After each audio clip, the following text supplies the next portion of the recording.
Some loves never fade. They wait in the quiet spaces between heartbeats, patient enough to withstand years of silence. These loves don't ask for perfection. They ask only for a second chance. And sometimes, in the cruelest twist of fate, they get a miracle. This is a story about a man crying at a grave, pouring out 8 years of loneliness and guilt to cold marble and rain-soaked earth, begging forgiveness from a woman he thought he'd lost forever, not knowing it was empty. But wait a minute. This story started 8 years ago. Abel had met Kate on a Tuesday at Seattle Children's Hospital during a corporate publicity event. She'd been a nurse carrying a crying child, singing some silly song about elephants until the little girl giggled. Kate had glowed with that child's laughter like it was sunlight, and Abel had stared, forgetting he was supposed to be cutting a ribbon. He'd engineered reasons to come back, and for 6 months it had been perfect. Then Singapore happened. Tokyo. Hong Kong. Opportunities to build an empire, and he'd asked her to come with him. "I can't," she'd said, sitting on her worn couch, her hands folded in her lap. "That's your dream, Abel. But it's not mine. But you love me." "Yes. But sometimes love isn't enough." She'd smiled sadly. So Abel had left, his heart shattered. The engagement ring he'd planned to give her still in his pocket. He'd built his empire across Asia, telling himself she'd be happy with Derek. That he'd made the noble choice. He'd been so catastrophically wrong. Before we continue, amazing shout-outs to Gloria Moore from Illinois, Freedom Warfighter from Utah, and Lillian Carter from Maryland. Thank you for always being here, supporting our channel with in-depth comments. We love you always. Now, let's dive in. The private jet touched down in Seattle just after midnight. Abel Thornton hadn't set foot in this city for 8 years, and he'd sworn he never would again. But death had a way of breaking even the most sacred vows. The news had reached him in Singapore, delivered by his assistant in carefully neutral tones. Kate Ashford found dead in her home. Suspected heart complications. Services to be held Thursday. He'd stood at his office window, 40 stories above the glittering skyline, and felt the world tilt beneath his feet. Kate. Dead. The flight across the Pacific had been endless. He'd sat in the leather seat, untouched scotch warming in his hand, remembering her laugh. The way she'd looked at him that last day, her eyes bright with tears she wouldn't let fall. "I can't, Abel. I'm sorry. I can't." He'd been 28 then, already worth his first 100 million, hungry for more. She'd been a nurse at Children's Hospital, radiant in her scrubs, beautiful in her kindness. He'd wanted to give her the world, but she'd wanted something simpler. Something he didn't know how to be. "Derek asked me to marry him," she'd said softly. "And I said yes." Derek Ashford. Pediatric surgeon. Humanitarian. The kind of man who volunteered at free clinics and built wells in developing countries. The kind of man Abel could never compete with, not where it mattered. So he'd left. Built his empire across Asia and Europe. Told himself she'd be happy. Told himself it was enough that she'd be loved by someone good. He'd been so sure she would be fine. The cemetery was gray beneath a drizzle that seemed to seep into his bones. Abel stood before the fresh grave, expensive suit darkening with rain. Reading the headstone through blurred vision. Catherine Marie Ashford. Beloved wife. Her kindness lives on. "I regret it," he whispered, his voice breaking. "I regret ever leaving you. I regret trusting that you would be fine." The words poured out, raw and desperate. He told her about Tokyo, about the nights he couldn't sleep, about the deals that meant nothing, about how he couldn't really move on, that not a single day passed without him thinking about her. about how he'd checked her Facebook every few months, just to see her smile, to convince himself he'd made the right choice.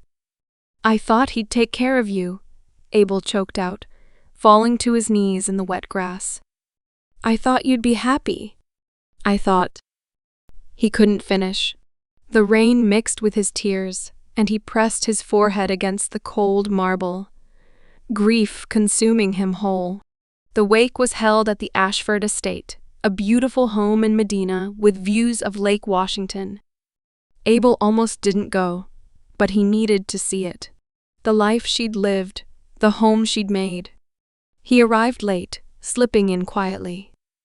The house was full of mourners speaking in hushed tones, sharing stories of Kate's generosity, her volunteer work, her endless compassion. Derek Ashford stood near the fireplace, accepting condolences with the grace of a practiced performer. He looked appropriately devastated, his handsome face drawn, his expensive suit perfectly tailored. Abel was turning to leave when he saw her. The woman was young, late 20s, maybe 30, with auburn hair and a designer dress that seemed out of place at a funeral. She touched Derek's arm with an intimacy that made Abel freeze. Derek glanced around before leaning down to whisper something in her ear. She smiled. Actually smiled, before catching herself. The interaction lasted maybe 10 seconds. But it was enough. Abel's blood ran cold. He couldn't explain the instinct that made him hire the investigator. Perhaps it was the smile. Perhaps it was the way Derek's grief seemed to sit on him like a well-tailored coat. Perfect on the surface, but somehow not quite right. Or perhaps it was simply that he owed Kate this.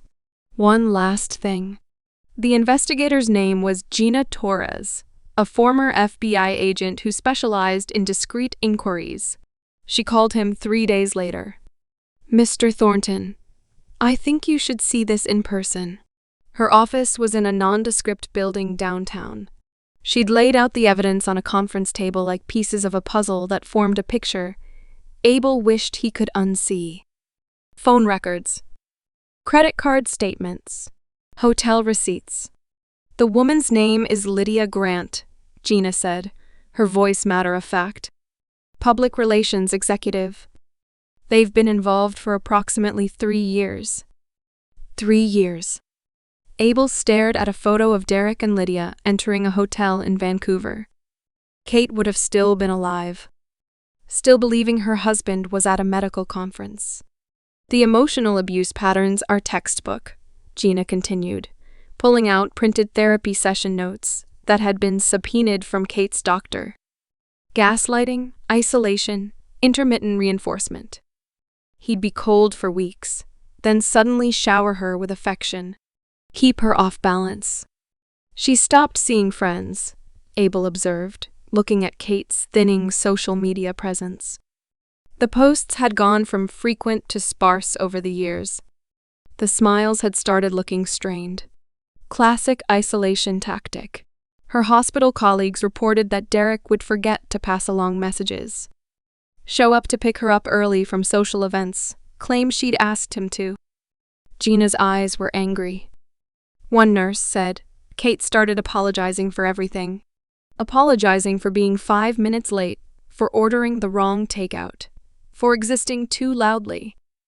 Abel's hands fisted. He remembered Kate as endlessly confident, warm, sure of herself. The woman Gina described was a ghost. "The medical records," he said roughly. Gina pulled them forward. First prescription for anxiety medication came 4 years into the marriage. Depression medication 6 months later. Blood pressure issues started 18 months ago.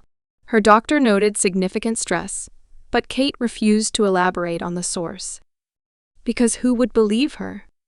Derek Ashford, who spent his weekends doing charity surgery in underprivileged neighborhoods. Derek Ashford, who gave TED Talks about compassion in medicine. Derek Ashford, who the Seattle Times had called the doctor with a heart of gold. "I have video," Gina said quietly, tapped from their home security system. Derek kept the footage backed up to a cloud server. Probably never expected anyone would access it. She pulled out her laptop, angled it toward Abel. Fair warning. This is hard to watch.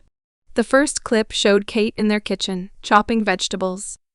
Derek walked in, looked at what she was making, and his face twisted with disgust. I told you I don't like bell peppers.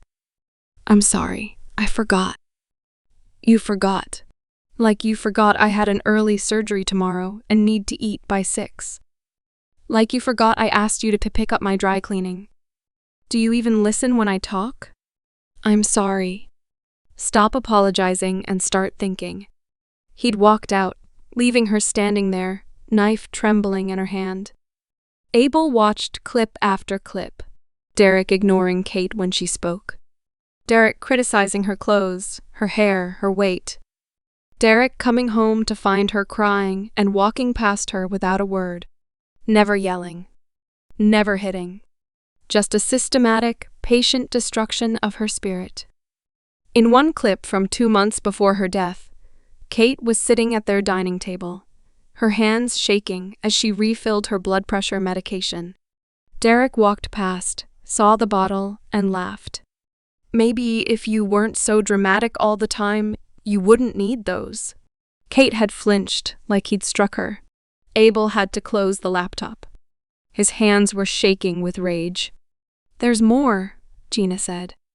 Financial records show he was funneling money from his charity foundation, using donations to pay for hotels, jewelry for his mistresses.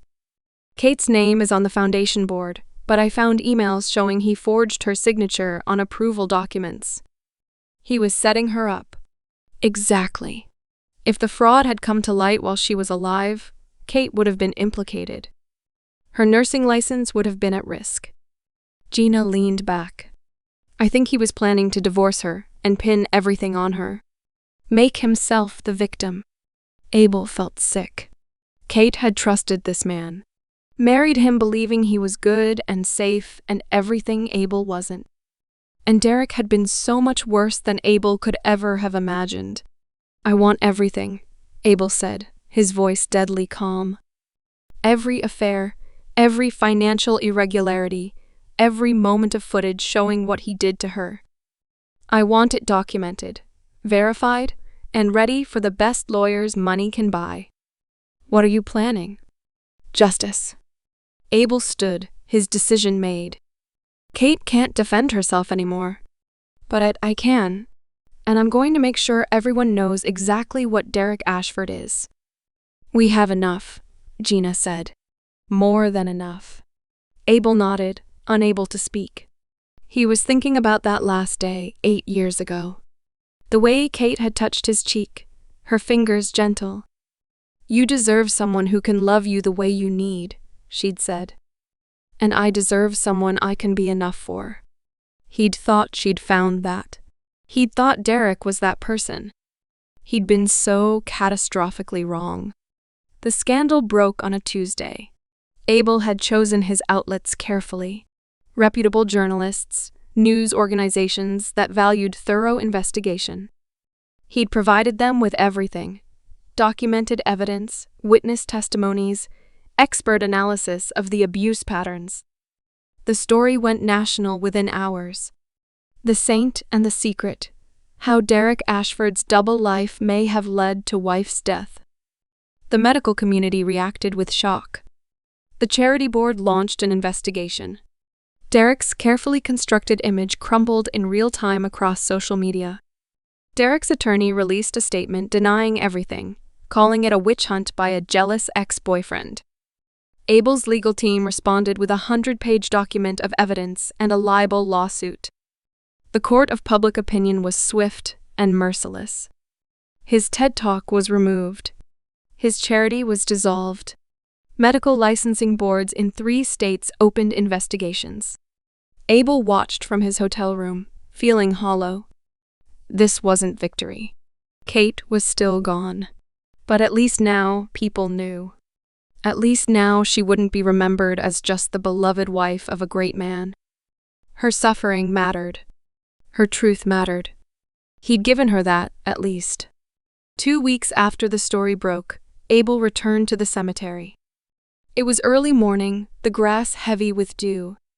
He'd had flowers delivered every day since the funeral. White roses, her favorite. He knelt beside her grave, his hand resting on the cold marble. "I fought for you," he whispered. "I know it doesn't bring you back. I know it doesn't fix anything. But I couldn't let him get away with it. I couldn't let people think you just gave up." His voice cracked. "You were the strongest person I ever knew, Kate. And he broke you. And I wasn't here to—" "Abel?" The voice was so familiar it stopped his heart. He turned slowly, certain he was hallucinating. Grief-induced psychosis. A breakdown finally arriving after weeks of stress. But she was there. Kate stood 10 feet away, wearing jeans and a simple sweater, her hair shorter than he remembered, but her eyes— God, her eyes, exactly as they'd haunted his dreams for 8 years. She was trembling, tears streaming down her face. "You're dead," he breathed. "I'm sorry," she whispered. "I'm so sorry. I had to. I couldn't." Abel was on his feet, moving toward her, his mind unable to process what he was seeing. She didn't disappear. She was solid, real, crying as hard as he was. How? It was all he could manage. Kate wrapped her arms around herself, looking fragile in a way that made his chest ache. The blood pressure medication stopped working. I was in the hospital every other week. The doctor said if I didn't reduce my stress, I'd have a stroke before I was 40. She laughed bitterly. I tried to leave. I packed bags, but Derek would find them. He'd cry, promise to change, remind me what divorce would do to his career, his reputation. Tell me I was being dramatic, that I was making problems where there were none. Kate, I was so tired, Abel. So tired of being afraid in my own home, of walking on eggshells, of wondering what I'd done wrong every time he looked at me. Her voice dropped to a whisper. I stopped wanting to wake up. And that's when I knew I had to disappear. She'd planned it carefully. A friend from nursing school had moved to New Zealand, had offered sanctuary without questions. Kate had saved money in secret, created documents, timed it for when Derek would be traveling. I staged it to look like I'd gone for a walk and collapsed, she said. My friend's brother is a paramedic. He helped. Made sure I was pronounced dead before Derek got there. A closed casket burial. You've been in New Zealand. She nodded. I got a job at a small clinic. Changed my name. Started over. Fresh tears fell. I thought I'd never come back. I thought I'd just be gone. Let everyone remember the Kate who was kind and gave and smiled. What changed? The news, she breathed. It reached me 2 days ago. Someone sent me a link. And when I read what you'd done, what you'd uncovered, she pressed her hands to her mouth, overcome. I couldn't believe it. That someone had fought for me. That someone had seen what he'd done. Abel closed the distance between them, his heart hammering. I should have fought for you 8 years ago. I should have stayed. I should have. You asked me to come with you, Kate interrupted. I said no. I chose him. You couldn't have known. I knew you, Abel said fiercely. I knew you better than anyone, and I let you go. I told myself it was noble, that I was doing the right thing. His voice broke. I regret it every day. Every single day, Kate. She reached up tentatively, touching his face the way she had that last time. Her fingers were cold, real. I saw you, she whispered. At the wake. You came. I had to. I needed to. He couldn't finish. He pulled her into his arms, holding her like she might disappear again, feeling her shake with sobs against his chest. They stood like that, clinging to each other beside her own grave, mourning the years they'd lost, and the pain she'd endured, and the impossible miracle of this moment.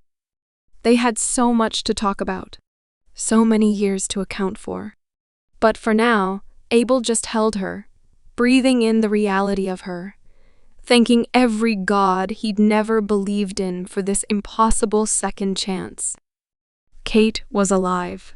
Kate was here. And this time, he would never let her go. Kate stayed at Abel's hotel that night, at the suite next to his. He ordered room service neither of them touched, and they talked until dawn, filling in the gaps of 8 years. He told her about Singapore, about the emptiness of success, about the women he'd dated who weren't her, the deals that didn't matter, the nights he'd stood on his balcony and wondered if she was happy.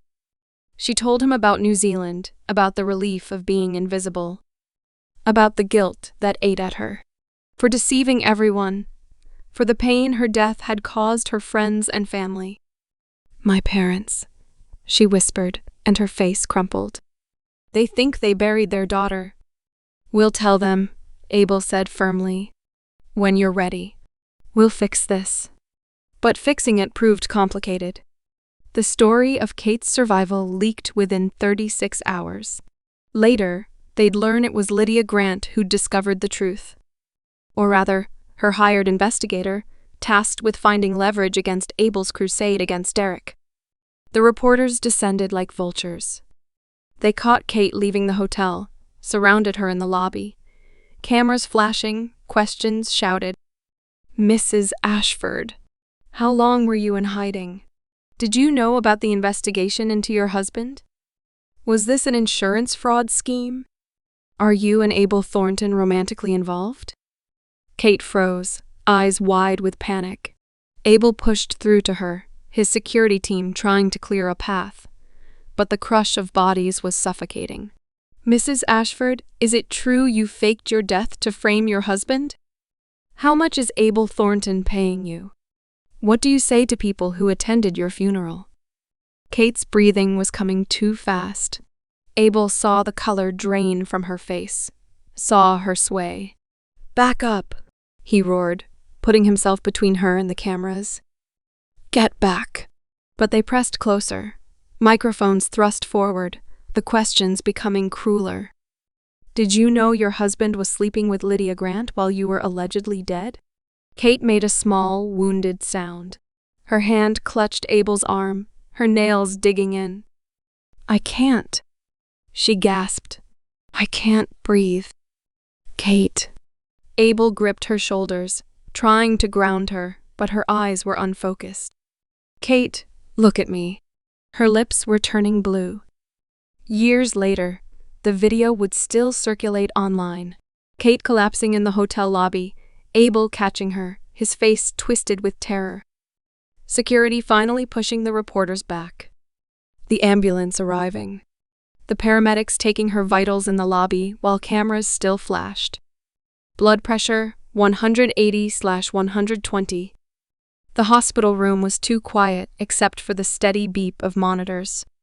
Kate lay in the bed, sedated, an IV in her arm. Her face was peaceful now, but Abel couldn't forget the panic in her eyes. The way she'd gasped for air like she was drowning. He sat beside her, holding her hand, his thumb tracing circles on her palm. He'd been there for 6 hours. He'd refused to leave. The doctor had been blunt, another episode like that, and she could have a stroke. Or worse. She needs complete rest and stress reduction. No more reporters. No more crowds. But how could they escape it? The story was everywhere now. Kate's miraculous return from the dead. Derek's fall from grace. The mysterious billionaire ex-boyfriend who'd uncovered it all. The media had turned it into a soap opera, and Kate was trapped at the center. Abel leaned his forehead against her hand. He'd done this. In trying to give her justice, he'd painted a target on her back. Lydia Grant had weaponized the press against her, turning Kate's survival into a scandal instead of a tragedy. "I'm sorry," he whispered. God, Kate, I'm so sorry. Her fingers twitched in his. He looked up to find her eyes open, hazy but focused on him. Hey, she breathed. Hey. He tried to smile, but his face wouldn't cooperate. You scared me. I scared myself. She looked at the monitors, the IV, and closed her eyes. This is why I left. I can't do this again, Abel. The stress, the pressure, the feeling like I'm suffocating. I know. I'm going to fix it. You can't fight the entire media. Watch me. Despite everything, she laughed. A small, fragile sound. Still trying to save the world? Just trying to save you. Her eyes opened again, and this time they were clearer. Sad, but clear. Maybe I don't need saving. Maybe I just need to disappear again. No. The word came out sharper than he intended. Abel took a breath, softened his voice. No more running. No more hiding. We face this together. Together? He stood, still holding her hand, and leaned over the bed rail. His free hand cupped her cheek, gentle despite the fierce protectiveness burning through him. I let you go once, he said, his voice rough with emotion. I told myself it was the right thing, that you'd be better off. And look what happened. His thumb brushed her cheekbone. I won't make that mistake again. Abel, I love you. The words fell between them, simple and devastating. I've loved you for 8 years. Through everything. And I know the timing is terrible. And you've been through hell. And you probably need time and space and… Abel, Kate interrupted, her own hand coming up to cover his. Shut up. He stopped, his heart pounding. I love you too, she whispered. It took me less than a year after I married Derek to know I should have followed you. You were always in my mind, in my dreams. Tears slipped down her temples. Why do you think I came back when I heard what you'd done? I could have stayed gone. Could have stayed safe in Auckland. Then why? Because you fought for me, she said simply. I realized that if you could be that brave, maybe I could be too. Abel kissed her then, careful of the IV, mindful of her fragility. It was soft and salt-sweet with tears, and it felt like coming home after a lifetime of wandering. When they broke apart, Kate was smiling. The first real smile he'd seen since she'd appeared at the cemetery. So what now? She asked. Now? Abel sat back down, but kept her hand in both of his. Now we get you better. We deal with the media circus. We figure out how to build a life that doesn't kill you from stress. That's a tall order. I'm a billionaire, remember? Tall orders are kind of my thing. He tried for levity, but his next words came out serious. I'll buy you an island, if that's what it takes. Somewhere remote where reporters can't find you. I don't need an island. A small country? She laughed, and the sound made his chest ache. I just need time. And maybe you. You have me, Abel said. For as long as you want me. Kate's smile turned mischievous despite her exhaustion. What if that's forever? Then I guess I'm stuck with you. The monitor beeped steadily. Kate's blood pressure was coming down. Color was returning to her face. For now, this was enough. Kate alive, Kate here, Kate holding his hand like she had no intention of letting go. 3 days later, Kate was stable enough to be discharged. Abel had arranged everything. A private exit through the hospital's service entrance. A car with tinted windows. Security that would make the Secret Service jealous. They went to his penthouse, a stunning space overlooking Elliott Bay that had been his refuge since returning to Seattle. Kate stood at the floor-to-ceiling windows, looking out at the water. It's beautiful, she said softly. Abel came up behind her, not touching but close. It's empty. She turned to look at him. What? I bought it 8 years ago, thinking you might actually say yes. He smiled sadly. Yes to what? Kate was confused. I had a ring in my pocket when you told me about Derek. Abel. I was going to propose to you that day. The words fell between them like stones into still water. That last day we met. I had the ring in my pocket the entire time. Kate's hand flew to her mouth, her eyes filling with tears. Abel crossed to his bedroom, opened a drawer in his nightstand, and pulled out a small velvet box that had traveled with him to every city, every country, every lonely hotel room for 8 years. He came back to her, opened it with trembling hands. The diamond caught the light. Simple, elegant, timeless. Oh God, Kate whispered, reaching for him. Abel, I didn't know. How could you? He took her hands in his, the ring box still between them. I never told you, never fought for you. I just let you go because I thought that's what you wanted, that Derek could give you everything I couldn't. His jaw clenched. I've carried this ring around the world for 8 years, Kate. Every city felt empty. Every achievement felt hollow. Because none of it mattered without you. Kate was sobbing now, her whole body shaking. I thought your work mattered more than I did. That's why I said yes to Derek. Because he promised to be there, and I was so afraid of not being enough for the man I really loved. She touched the ring with shaking fingers. I ruined everything. I ruined us. No. Abel cupped her face, forcing her to look at him. Derek ruined you. My cowardice ruined us. But you survived. You're here.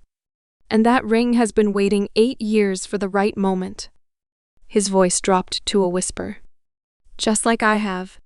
Just like I always will be. Waiting for you, Kate. Only you.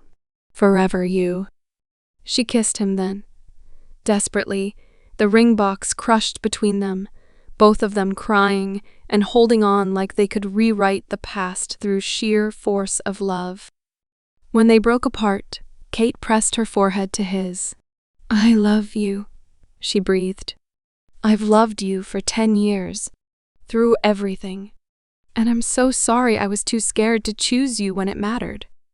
You're choosing me now, Abel said fiercely. That's all that matters. You're here now. They held each other as the sun set over the water, in the penthouse he'd bought with a ring in his pocket, and a hope of forever. Both of them finally home. 6 months after Kate's return from the dead, on a crisp October evening, Abel took her to Discovery Park. They walked the loop trail as the sun set, painting the sky in shades of orange and gold. Kate's blood pressure had been stable for 3 months, a remarkable progress. The legal battles with Derek were mostly over. He'd been stripped of his medical license, forced to resign from his charitable foundation, and was facing fraud charges that would likely send him to prison. Lydia Grant had disappeared from public view after her role in the reporter ambush came to light. The world had moved on.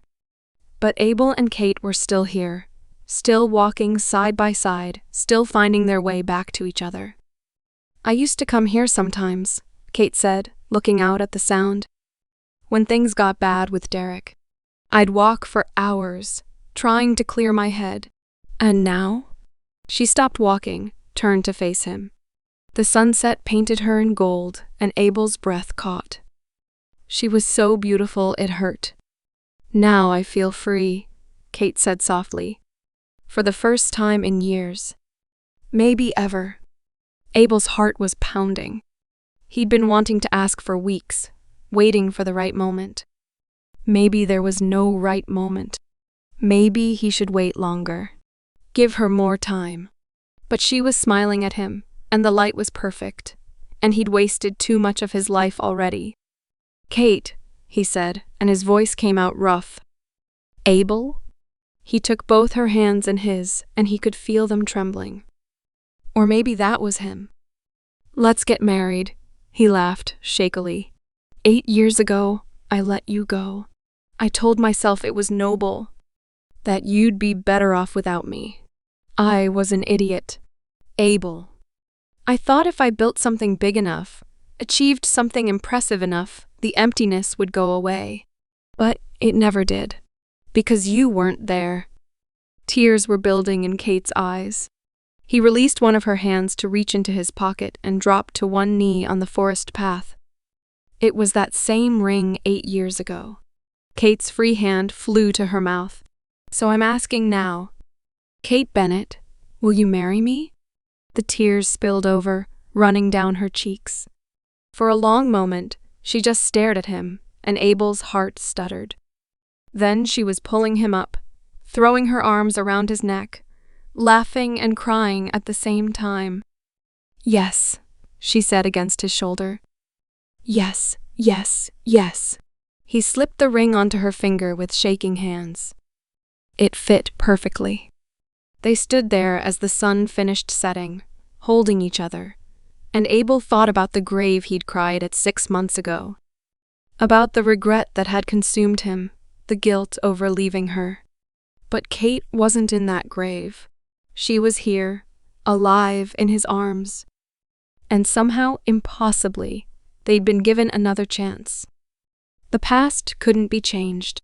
Kate had suffered in ways he couldn't undo, and he'd carry that knowledge forever. But she was here now, alive and warm in his arms, wearing his ring, choosing him the way he'd always dreamed she would.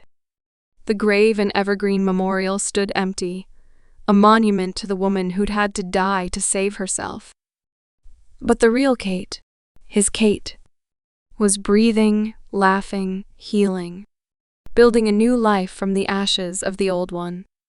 And this time, Abel would be there for every moment, making sure she never doubted, never feared, never felt alone again, because Kate was his home. And he was finally home, too.